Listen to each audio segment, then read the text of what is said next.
I'm very excited to have you all here today. We have a doctor in the house.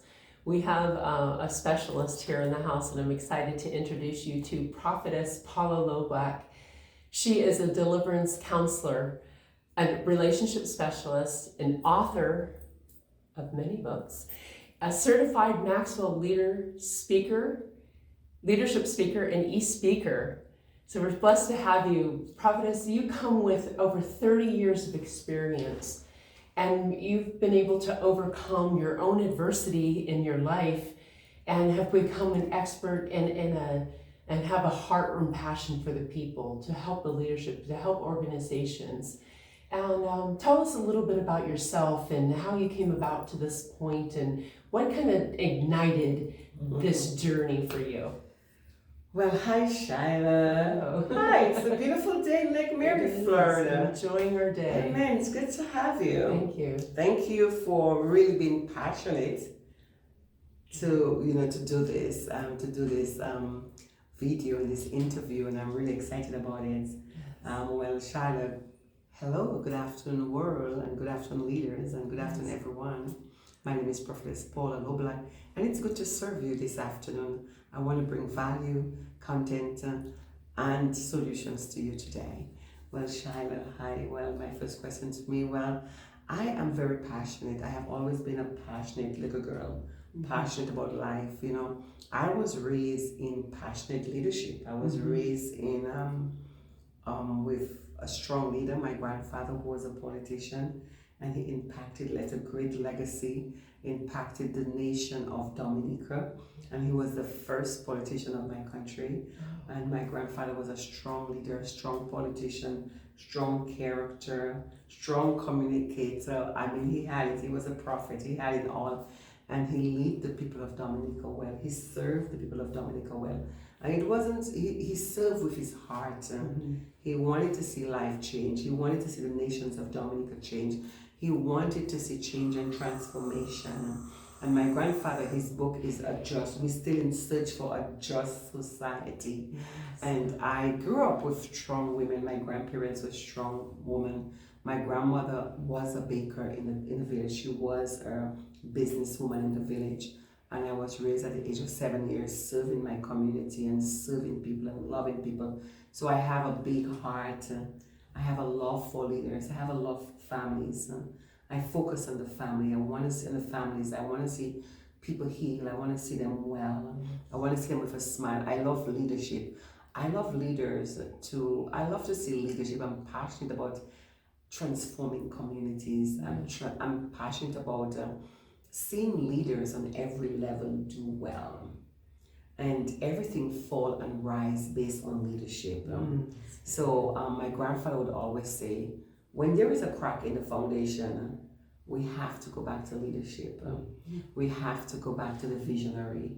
We have to go back to the person that God entrusted with the vision. And we want to see what is the problem. We want to go to the root of the problem. So today I'm here to serve the world, and I bring something very unique and very special on the table, and that is solution. That is finding root problems for organizations, for businesses, for churches, for husbands, for wives, for the community, for the world. So I am grateful that my grandfather left a great legacy behind. My grandparents left a great legacy of servanthood, and that's what God has called us to do. He's called us to be servants. He wants us to have that servant's heart, because at the end of the day, it's about serving others. Life is not about us. Life is about others. And it's just my foundation. It's just who I am. I'm just a natural motivator, a natural communicator. I am just so natural and organic, a natural leader. And I believe in solving problems. I'm a problem solver. I want to fix things. I want to fix things for leaders and for society. And I think that we have a lot going on in society right now. And I believe that God has raised me for such a time as this. Amen. Amen. And I'm grateful for that. and I'm humble. Yes. I know that you are, that your grandfather helped to instill in you about how to overcome adversity and how to communicate well with the communities, with the organizations that you're involved with to bring out that mission and vision, and again how to overcome that adversity. We know that we've really had a big challenge these last 2 to 3 years where it's really dampened society. It's really brought down society. It's along with this challenge and adversity, it's brought a lot of emotional issues, a lot of depression, and people are suffering out there. They're suffering in their life, they're suffering in their professional lives, and we want to be able to bring a fresh insight into that and help come alongside the leaders and help them address the issues that face them today within their organization. So as an organizational leader, say I'm having issues with some kind of adversity or having communication issues within my organization, how would you be able, how would you approach that with that leader to bring about solutions? Well, again, I'm grateful to God, and that's why I'm grateful for Dr. John Maxwell and for the Maxwell leadership. As a Maxwell leadership certified trainer and coach, I'm specialized in solving problems. I'm specialized in leadership development. I'm specialized in communication, helping leaders with these issues. And first of all, my assignment or my specialty, I would have to go once the organization hire me and they give me a contract to come in or to assess the problem. I would love to assess the problem. So I would have to come in and speak to the president or the vice president or the CEO or the person that's in charge. And I first of all would have to go and I would have to view the vision. I want to hear the leader's heart. It is very important to me. I'm a connector and I love to connect. You know, I want to connect with the leader, because if I don't connect with the president or the vice president or the prime minister or the businessman or the governor or the husband, if I don't connect, I cannot make an impact. If I don't connect, I cannot fix it. So I want to be able to communicate, and the purpose of communication is to connect. So I want to listen. I want to hear the heart of the leader. I want to hear what God has placed in the leader. I want to see what the leader is not seeing. Because as a leader talk, as a prophet of God, God has called me to be a prophet in the marketplace. I'm bringing ministry in the marketplace. I'm bringing that to the leaders. I'm here for pastors. I'm here for leaders. 30 years of experience traveling across North America, traveling across Canada, solving problems and, solving problems for families, and, did a great deep work in the Houston area. So I'm solving problems. So I would have to do a deep assessment, deep evaluation. And the goal here is to survey, identify what's going on. And the number one thing is getting more insight into the vision. What is the vision of the company? What is the values and the heart of the company? Yes. So I would love to do that first in order for me to give an accurate diagnosis. So we'd have to identify the problem first in order for me to give an accurate diagnosis, and then we can solve the problem. And develop a plan of care from there, essentially. So you're kind of speaking, also kind of related to that the medical terms too. So say I'm an organizational leader, and you come alongside of me and you help me to have further deeper insight, and we've been able to identify some certain things. Say that we're identifying that we have a communication breakdown, and how would you go about being able to establish a plan to help improve that communication for that organization or for that leadership team, ministerial team? Well, I believe if there is a communication problem, there is a blockage somewhere. So that's, again, we would have to go back to the culture of the organization. What is the culture? What is the vision? Does the visionary, which is the president, the vice president, the leader, are they losing passion?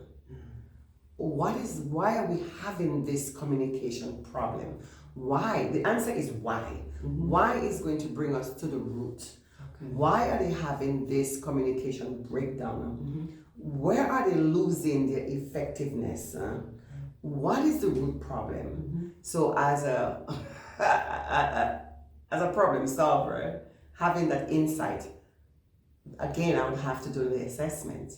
And the assessment would give me the overall picture, whether there is a communication problem, whether there is a connection problem, whether there is a personal issues that is hindering the effectiveness or the passion of the organization. No, that the assessment, that's what the assessment gives me. The assessment will tell me whether there is some depression issues going on, mental issues going on. Why is the organization losing passion? Why are they losing fire? Why are they not productive in the community anymore? Why is the organization or the government or the prime minister or the pastor or the leader, why are they not producing anymore? The goal here is to produce. The goal here is to make advancement. The goal here, the vision must advance. The vision that God gave you, it must make progress. It must impact people. It must change lives. It must transform. Why? So I have to find out why. So that's why that's where the assessment comes in. We must assess it. You know, when you go to the hospital, the doctor must do the blood work. He must assess it before he can diagnose it. So I have to assess it, then diagnose it, then find a solution to it. Excellent. Because you cannot solve it without you assess it and give it an accurate diagnosis. So you want someone that's going to come in with insight, and that's where I come in as a prophet. God has blessed me. He has gifted me. He has anointed me with deep insight into the situation, the root problem. He has given me that vision, that insight, that revelation, and I have the skill set of going in. I'm just gifted to do it. I'm just a born leader. I'm just a born visionary. I'm just a born problem solver. So I want to fix it. Once it's broken, that's where I come in. I love to fix broken things. That brings. I'm a driver. I love to fix broken things. So say that you've identified the root, that maybe it's some personality conflicts, and that through those personality conflicts they're having that communication problem. How would you approach that with the leader of that organization or company to help with those personality? Maybe that is perceived as a personality conflict, but really it comes down to just learning maybe how to identify how they communicate. Well, again, as a John Maxwell DIS assessment, I'm specialized as a John Maxwell DIS trainer or DIS consultant. I would have to go in and would have again to do an assessment of the personality styles, the personality trait. What are the strengths and what are the weaknesses? Because maybe you may have someone in customer service that don't belong in customer service because their personality style is not people oriented. They're not connecting with people well. They're not communicating the vision well. They're not serving others well. But that person doesn't mean that person is a bad person. Or you must fire that person. You just have to understand, you have to do the assessment so you can plug that person in, because that person is good for administration. That person is going to focus well on administration. So we would have to go and assess it, the DIS assessment. That's what I'm specialized in with the John Maxwell DIS personality, and I think it's great, and that's why the John Maxwell have really enhanced me to be able to go into corporations and to help leaders with the personality style. So there are several different things we would have to do. We would have to assess it first, because once you have problems with personality styles, you're going to have conflict. It's a big conflict because everybody is at each other. Everybody is grumpy. Everybody is upset. But you have conflict, you have people with different personality, people who do things differently. And I think every employee needs to learn to respect one another based on their style, based on what God placed inside of them, based on what they have to offer the organization. Because you're not there to be jealous of someone else, or you're not there to be biased. You are there or to compete. You are there to enhance the community, the organization or the church or the leadership.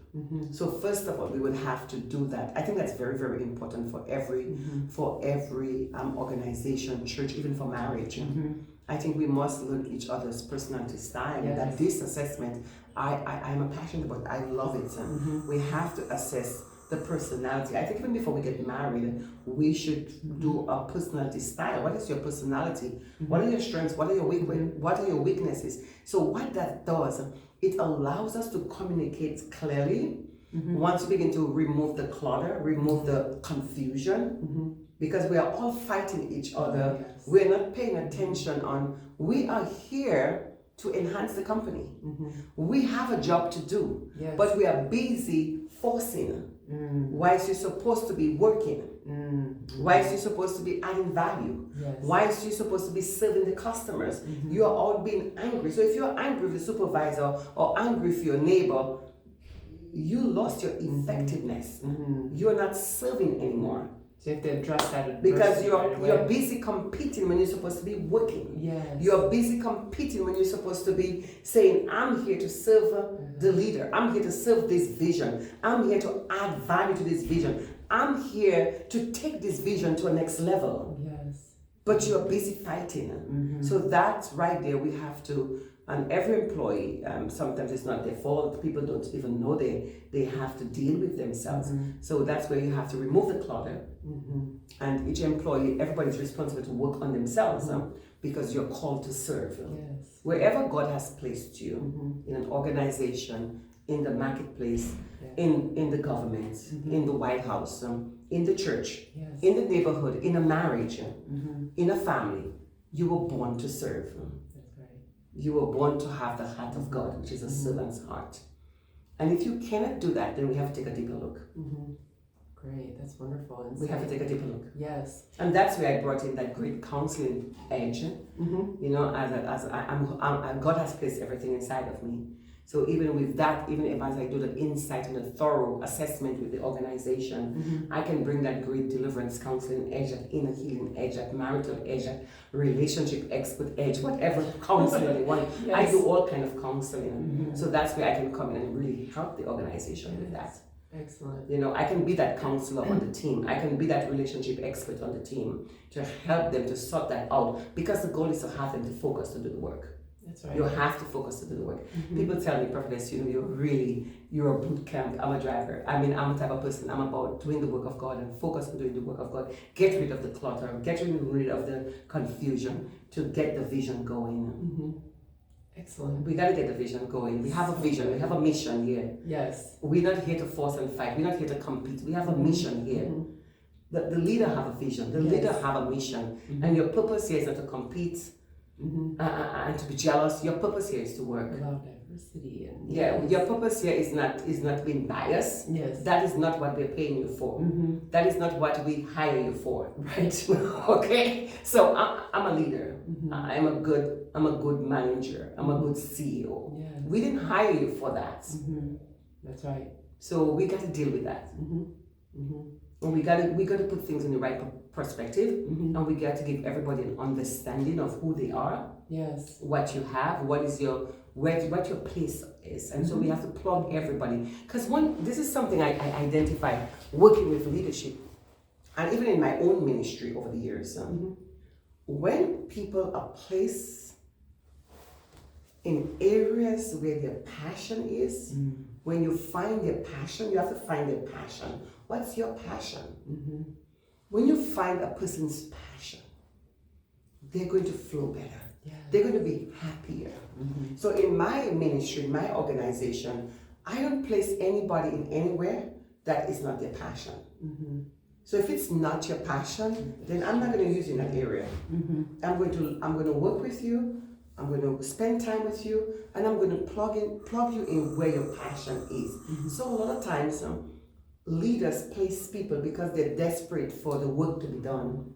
They place people in the wrong place area, and sometimes people go, like for instance in the medical world, a lot of people go into nursing not because they love nursing, not because they love people, not because they love sick people and they want to see sick people well. They go because you make six figure. They go for the money. not because they're hot in it. So it is very important, and I think that's where we have a big chaos around the world. People are in positions that is not their passion. That's right. So if it's not, people in customer service because it makes money. Customer service, I can make a big commission, but you're not connecting with the customer. Right. You're not serving the customer. You're not solving problems for the customer. You're not adding value. So we have to, that, I think as we move forward in this new season, I think that's where a lot of companies are losing their edge and losing customers and losing clients and things are just things are not working out. Yes, aren't flowing well. They're not flowing well. And it's because people are not flowing in their passion. Oh, Most people don't even know what their passion is. Yes. And that's why God ordered this book. God gave me this book. This book is for leaders. You have to flow in that passion. Because if you're not flowing in the passion, you're going to out the vision of the leader. You're going to bring a bad spirit around the vision. It doesn't matter whether you're in church world, whether you're in the business world, whether you're in an organization, whether you're in the government. If a person around you is not flowing and they don't have the heart of the vision and they don't have the heart of the leader, they're going to at some point eventually out the fire. So you're going to have a blockage there in the leadership. So we have to find the blockage. Yes. And that blockage can cause depression, it can cause discouragement, it can cause frustration for the leader. And affect the company. It can affect the whole company. So we have to find these blockages where people have no passion, they have no fire, they have no aroma, and they bring that a bad spirit. They bring the bad spirit because they're not flowing in their passion. It brings adversity. They bring all kind of confusion. So those areas has to be diagnosed. I say diagnose the problem. Yeah. I'm big on diagnosing the problem. That's what I say. Prophetess, you're supposed to be a doctor. I said, well, I'm a doctor. I'm a doctor in what I do. I get results. I have a 98% success rate of 30 years of ministry, and I have a 98% success rate of solving problems. Because you must diagnose the problem. When you see a problem, that is just the symptoms. That is not the problem. Yes. When we see problem in society, we see problem in the leadership, we see problem in the church, that's not the problem. That is just manifestation that there is something wrong. So we have to say why. So that's why I'm going to need to sit with the leaders. I'm going to need to sit with the prime minister, with the government. I'm going to need to sit. And this is Mr. Loblack, E.C. Loblack, Honorable E.C. Loblack. The vision is alive. Yes. His vision continues with his granddaughter. I'm passionate about it. I know I know Daddy's looking down on me in heaven. And he's so proud of me because I was so close to my grandfather. I love my grandfather. And I always had a passion to carry forth that vision. Yes. I catch that vision. I catch that vision in my grandfather's state funeral. I catch it. My life was never the same. And I want to make that impartation. It's an impartation into leadership. And I think that's why God kept me through all what I went through with my story. Those leaders do not know my story. I triumphed so successfully over this story. Lost my life for 6 minutes, was sick for many, many years. 8 years ago it happened, after a crisis, after losing my marriage overnight. And I overcome adversity. I overcome my struggles, so many things. And I would like to share that with leaders. I would like to share my pearls with leaders. I want leaders around the world. If you're a prime minister and you're listening to me, you are in the White House and you're listening to me. If you're a president and you're listening to me, I have something to give that nobody else can give you. If you're a pastor, you're a bishop in the fivefold ministry, and you're listening to this video, I have something. Paula Loblack, Prophetess Paula Loblack, from the beautiful, luscious island of Dominica, has something. This brave girl, this fearless girl, have something to give you that nobody else in this world will give you. I'm a special order. I'm a special order by God. I'm special. I'm an order. I'm God's special order for you. I'm God's gift to you. And I have something to give you to help you with a lot of things. And just being a salesperson all my life, I was selling this hot bread all my life for my grandmother, knocking on the doors. I'm a customer person. I believe in the customer. I believe in the customer service. And for those of you who are struggling with your customer service, you're struggling with sales. I can sell anything. I can sell anything you put in my hands because that is just who I am. I am big on customer service. I am big on serving others. Yes. I am big that the church, people are not just in the church dancing. No, you come to serve.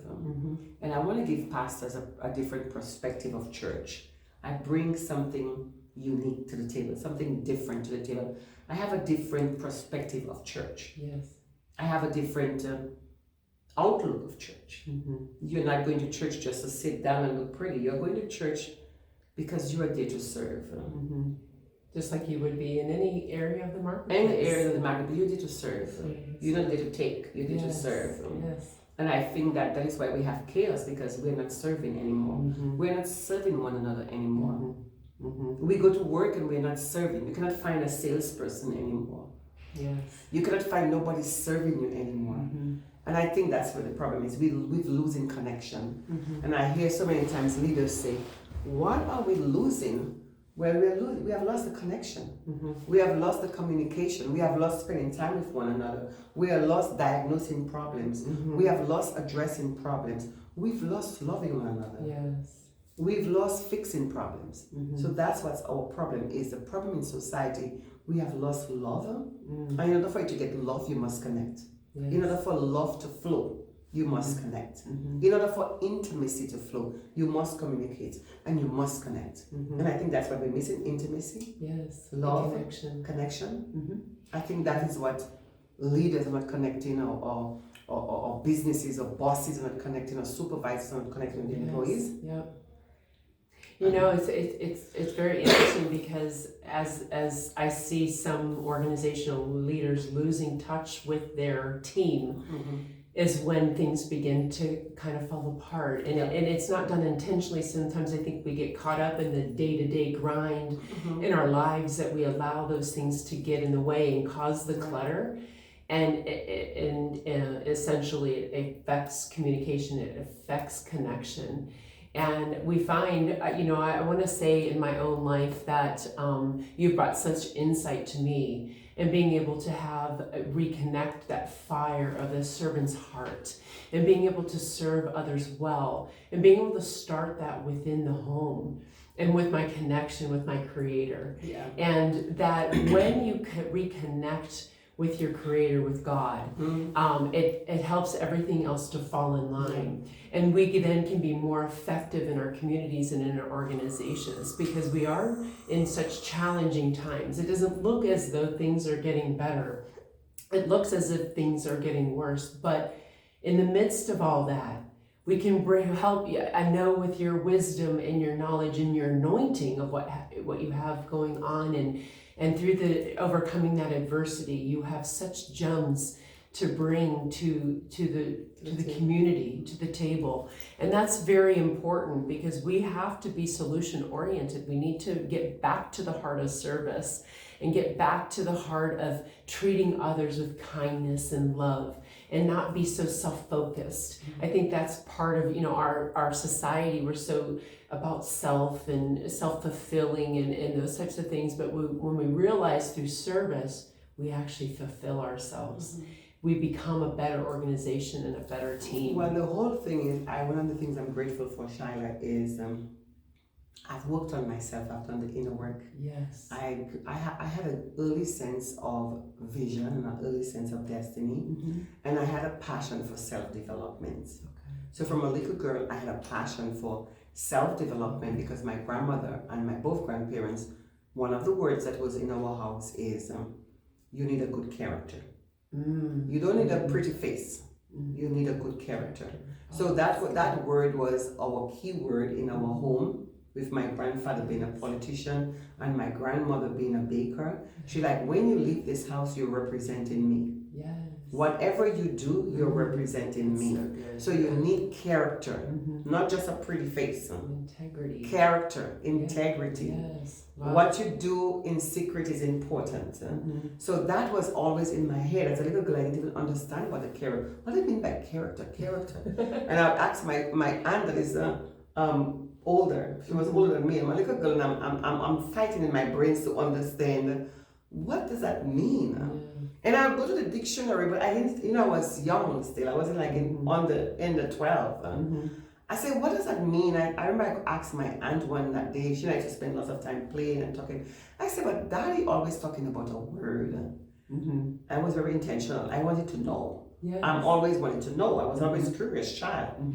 She said, Paula, leave that alone. That's not for you. I said, no. And my grandfather always used to have government people around him. So in the afternoon, a lot of government people came and cleaned on my grandfather and talking to my grandfather. And I'd be always around, and I'd be hearing that word. They'd be talking about this character. I said, no, that has to be. I would say to my grandfather, it has to be an important word. Yes. And I just hold it. It has to be something about that word. I just hold it. When I go I go back to my grandmother in the village, and that's what she's talking about, is character. So they had three main, I call them, I always say, main words, key words in our home: character, responsibility, responsibility, and passion. Yes. Laziness and procrastination was not acceptable in our home. Hard working. So they had keywords. And I hold that responsibility. So I was very ambitious at a very early age, because I don't want to be called lazy, and I don't want to be called procrastinating, because that was not acceptable. My grandmother taught us, and my grandfather taught us, if you don't work, you don't eat. You don't want to work, you're not supposed to get no allowance, and you're not supposed to eat. So those things was in our house, and that drive me to become self-sufficient, hardworking, ambitious. You have to bring something to the table. You're very intentional. Yes, I'm very intentional. So my aunt told me one day, you Paula, leave that word alone. I said, no, I have to get to know that word. So I begin to dig about this word. And one day my grandmother put me to sit down. She said, well, if you just really want to know about this word, I said, yes, I need to know. And I said, what it means by a pretty face? Aren't we supposed to look pretty? She's like, yeah, but you don't want to have a good character. So what is the character? Yes. And she started to educate me about his character. Young girls in the village as running boyfriend, the same thing she'll say. They have a pretty face. Yes. But they don't have a good character because they sleep around, they have this one. She said that is not a family value. What is family value? Yes. So she began to teach me what is that family values. And I think that culture and that family values is so very important. And I build my life based. I made mistakes. Yeah. I wasn't perfect. I allow myself to make mistakes. My grandfather said, you have to allow yourself to make mistakes. As you grow, you're maturing, but you have to come back to your values. You have to come back to your family foundation. And ever since I was 7 years of age, I wake up every morning, 5 o'clock, 4:30, don't matter what, because they will be on not losing your morning. Your morning is very important. If you lose your morning, you lose the whole day. Yes. So you got to enjoy your morning, and you got to make the morning productive. We've started with hard work, starting with the Lord, serving the Lord, enjoying the Lord, being grateful for the day, be grateful for life. So I think that's the number one key of solving problems. Is going back to our manufacturer, which is our creator, which is the God of the universe. And his character. And his character. That character thing, I love that character. And I'm big on the character. I'm big on a man having character, a leader having that character, that strong character. Because my grandfather modeled it. Yes. And I have a big story also with my dad where my dad went astray with all those children. And I hated my dad because of a lack of character. I didn't want to I get scared of my dad because I didn't want that lack of character on me. Wow. So thank God we've made it up, and we've things have worked out between us. But that character means a lot to me, having a good character. And that's why you see I have 8 years. I stayed because I want to go back to the foundation. I want to go back to my values. And I stayed strong because I wanted to be that role. That was intentionally. I wanted to be that role model for the next generation. I wanted to be that role model for leaders. So it was an intentional thing done. I turned on a lot of relationships, all the relationships. And I have not been in any relationship with anyone because it was intentionally done, because I wanted to carry my grandfather's legacy. I wanted to carry the legacy of leadership. I wanted to serve God well. I didn't want that legacy to die. Yes. And that's why you have such passion for legacies for organizations. Yes, and what yes. legacy is that organization going to leave? What is legacy? Yes, and sometimes the team has to be reminded about character and integrity and service to others to really emanate and carry that vision and heart of that organization. You bring such great insight. Well, the key here I go back to is catching the vision of the leader. Yeah. Catching the heart of the leader. You cannot serve anybody.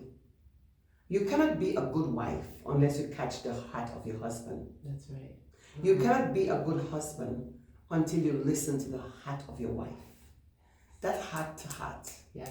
As a leader, the first and utmost, I see pastors over my years in ministry working with pastoral leadership. They have big vision, but the people don't catch the vision. So that's why they have no fire, they have no passion. They cannot go and win the souls. They cannot. They don't have no passion to do nothing. They just come because the leader have not learned to communicate the vision properly. There is a way and a style how you can how for you to communicate that vision with passion for people to catch the vision. I mean, I have traveled all across North America, and when I communicate the vision is me. It's in my belly. The fire is there. The passion is there. And when you communicate it, you have to win people. Yeah. It has to draw people. It has to bring people. You know, I work with a diamond company, and I love diamonds, and I love precious gems, and I love jewelry. And I wanted to learn more about diamonds because a lot of people think when you have a diamond, the diamond just came and looking beautiful on your fingers. That diamond went through a process. That diamond went through the fire. That diamond had cracks. That diamond had cracks in the foundation. It had rough edges. It was black. It was brown. But that diamond was valuable. So there is value in companies. There are value. We are valuable coming to a company, coming to a church, coming to an organization, coming to a marriage. We bring value, but we have cracks. Wow, that's good. We have cracks, we have flaws, and you have to diagnose it. Yes. So before my boss, if a customer buy the jewelry, buy 5 carat, 10 carat, before we put that on the prom, and I was very interested in that. I want to take it to the jeweler. I want to see what the jeweler is doing. I'm intentional. We have to diagnose. The jeweler has to go and diagnose it. Well, this diamond is valuable. It's cost maybe $20,000, $30,000, but we have to do some work on it. Yes. And I come back and I tell my customer, I take it to the. He says, well, before we purchase it, we want to take it to the jeweler for the jeweler to work on it because the customer would have the magnifying glass and they would see the flaws in the diamond. They would see the brownness in the diamond. But it's a great carat. It's a high carat. It might be a great carat diamond, and they look at they take the magnifying glass and they can see the little flaws in the diamonds, the cracks in the diamond, certain things in the diamond, and we don't want to buy it like that. Hallelujah. Yeah. Paula, you did a great job, and I'm about to make that sale. I'm close to make that big sale. I mean, I love on my customers. I communicate the vision well. I learn about that diamond. I would go home and study the diamonds and because I'm going to sell. And when I go to work, I'm focused to sell. Yes. I make big commissions.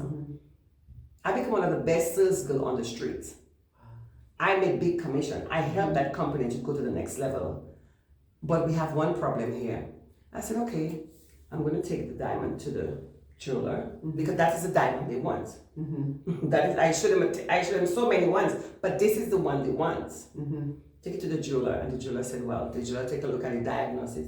Well, it's going to take me at least a few days to work on it. That's right.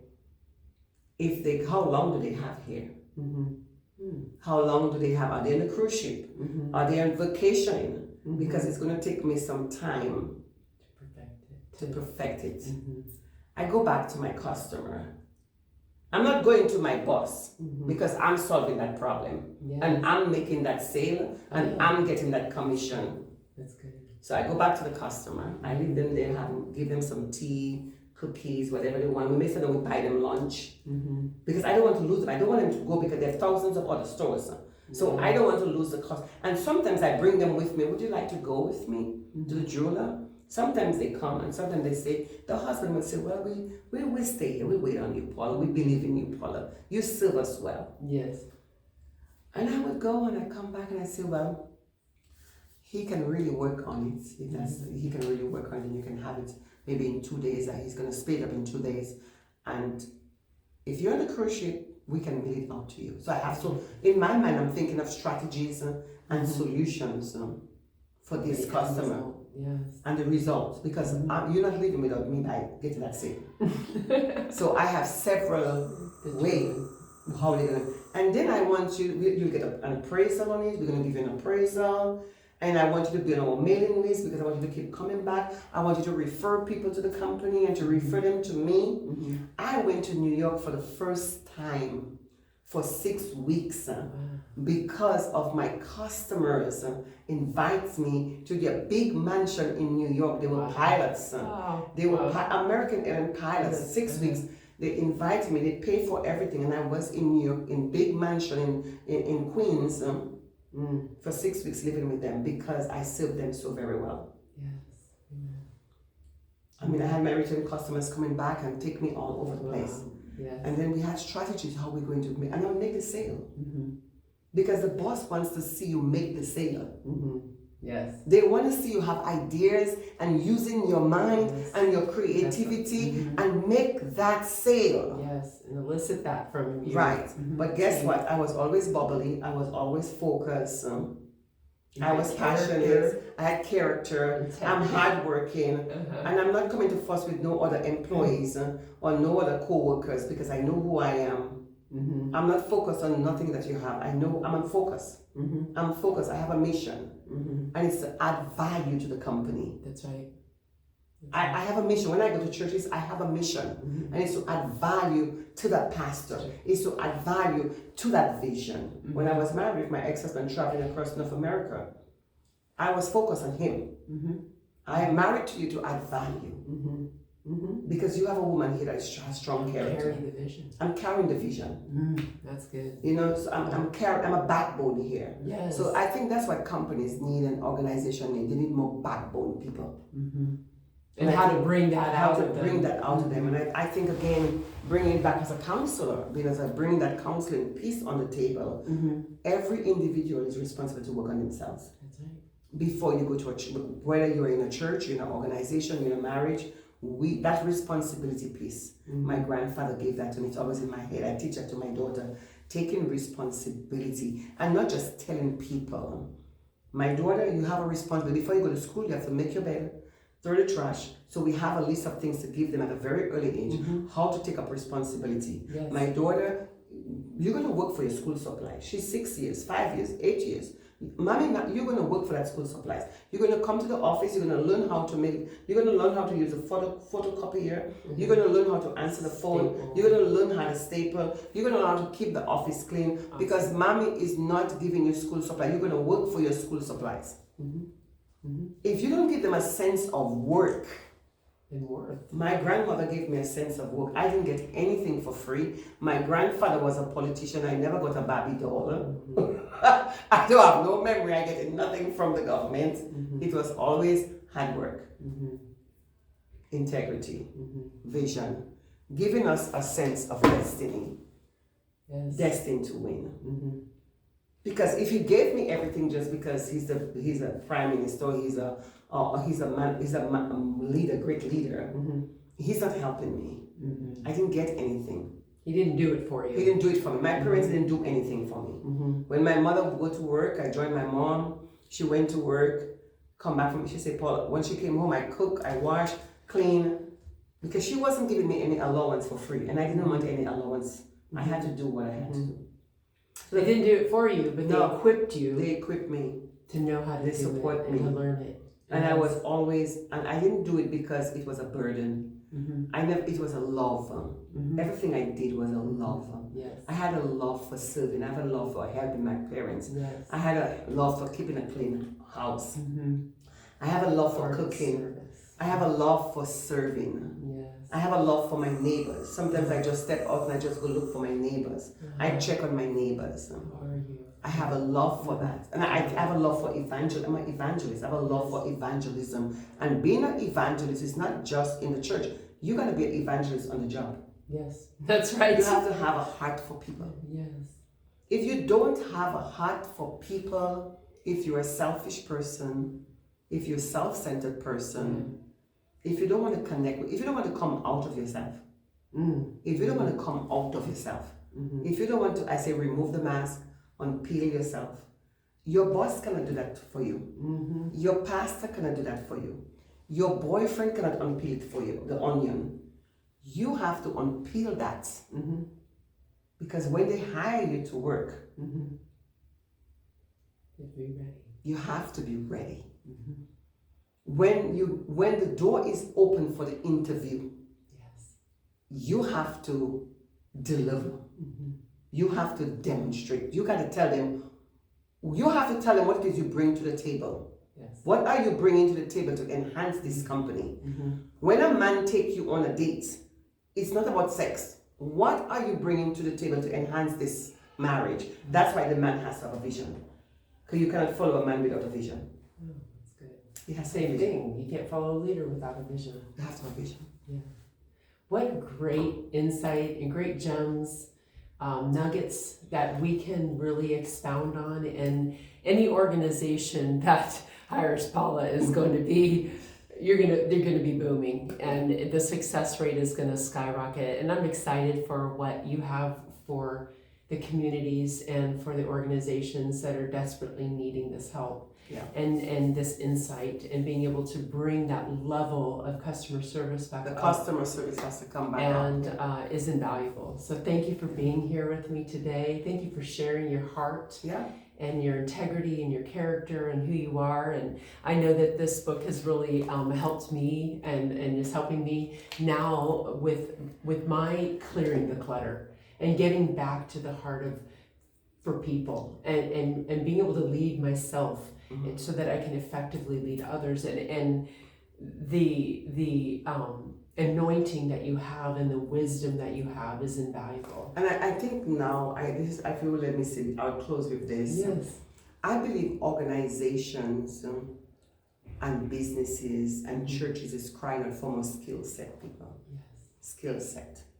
So I think we have a next generation. I believe in education, but my grandparents gave me skills. I am a very skillful person, very talented person, very multitask. You know that. You've been around me. I can do 6-7 things one time. And I think we have a next generation. If we just give them the mindset, a degree is what's going to give you 6 figures. Go to nursing. A nursing will give you 6 figures or 10 figures. But that's not really their passion. But you never even take a look at the child's bent. The child, you have to take a look at the passion, the bent of the child.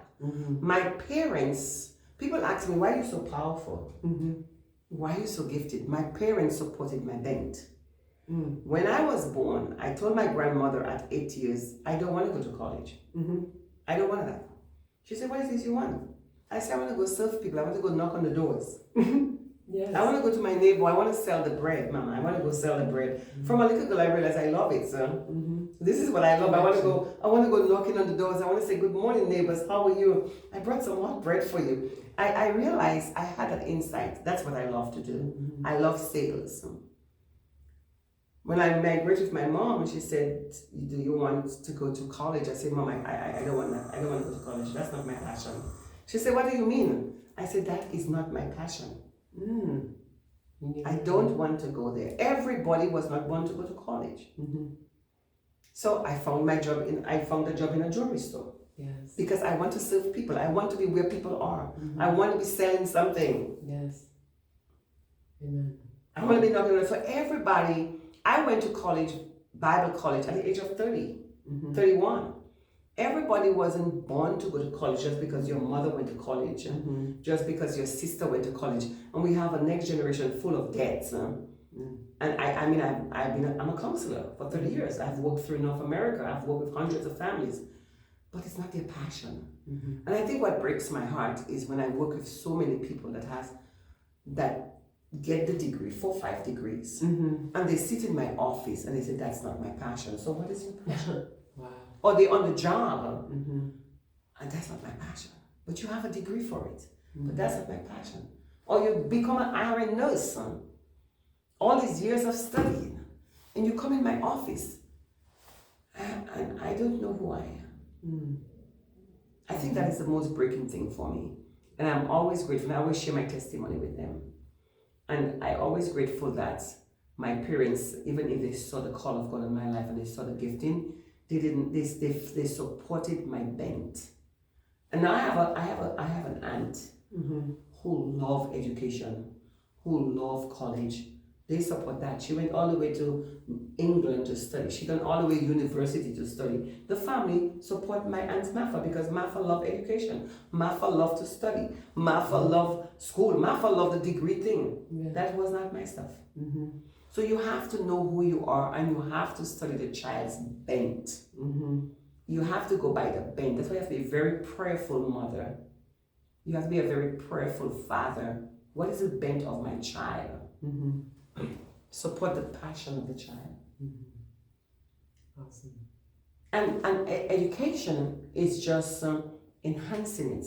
Mm-hmm. A degree is just to enhance the passion. That's already in you. Mm-hmm. When I found, excuse me, I had my passion when I got to college, to Bible school. And I got to Bible school and I take courses only around my passion. Counseling, coaching, I love that. Mm-hmm. Evangelism, I love that. Mm-hmm. Marital counseling, I love the family. I took subjects only around my passion. That's right. And that's why I am today. And that's why I came to make an impact. And that's why I came to educate our community. And that's why I'm free of debt. I don't have debt. Mm-hmm. I'm free. Yeah. I'm a free woman that wants to deliver a message. Yes. I'm a free woman that God has kept me for such a time as this. That's right. And I want to deliver a message. I mean, I have a great success rate in counseling. And that's what I wrote the book. Serving people. I took my assignment seriously. It's a daily passion for me. Yes. I'm in my assignment every day. Everybody says, Prophetess, you're in your assignment every day. Mm-hmm. But it's a passion. I can do it without pay. I've done it without pay for so many years. It's a passion of mine. It's what I love. And when you love what you do, when you find what you love, and I believe that love there is from the childhood. Mm-hmm. Mm-hmm. And the love that you have to see people succeed. I want to see people succeed. An organization succeed. Yeah. And that's what we want to leave you with there. Yeah. Is we want success for you and your organization. We want success for your team individually and collectively as a unit together. So thank you so much for being with me today and expounding and sharing your heart. And we look forward to speaking with you soon. Mm-hmm. And we will see you on the other side. Have a great day, everybody. Have a great day. And we'll talk with you Bye-bye. soon. You are destined to win. Your organization is destined to win and to prosper and to succeed. Yes. And I'm here to serve you. Thank you for having me. Thank you for listening. May God bless you and may God prosper you and may God strengthen you. In Jesus' name, amen. Amen.